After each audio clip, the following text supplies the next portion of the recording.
கொலை செய்யப்பட்டது பவானி சங்கர் தான் கண்டுபிடிக்கிறதுல சில சேலஞ்சஸோட இன்வெஸ்டிகேஷன் மெதுவாக நகர்ந்தாலும் இனிமே தான் கேஸோட அடுத்தடுத்த விசாரணையில பல திடுக்கின விஷயங்கள் தெரிய வருது. அது இறந்து போன பவானி சங்கரோட பேக்ரவுண்டை தெரிஞ்சுக்கிட்டா அதுல இருந்து யாராச்சும் இந்த கொலை செய்யறதுக்கான வாய்ப்புகள் இருக்கான்னு அவரை பத்தி டீட்டெயிலாக விசாரிக்கும் போது சம்பவம் நடந்த இடத்துல இருந்து சரியா 120 கிலோமீட்டருக்கு தூரத்துல இருக்கிற ராஜஸ்தான் கிஷான்கர் சிட்டில ரொம்பவே ஃபேமஸான மிகப்பெரிய மார்பிள் பிசினஸ் பண்ணிட்டு வர பவானி சங்கர் தொழில் ரீதியா நிறைய பிசினஸ்மேன் பணக்காரங்கன்னு எல்லார்கிட்டையும் நல்ல பழக்க வழக்கம் இருந்திருக்கு.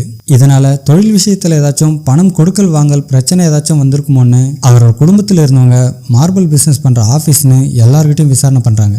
அப்படி விசாரிக்கும் போது தான் சிலர் சொன்ன ஸ்டேட்மெண்ட்ல குறிப்பிட்ட ஒரு நபர் மேல மட்டும் அதிகமான சந்தேகம் வர மாதிரி சில விஷயங்களை சொல்றாங்க. அது அந்த குடும்பத்தோட மூத்த நபரான துராபிரசாத், பவிதேவி இவங்களுக்கு 3 பசங்க இருந்திருக்காங்க.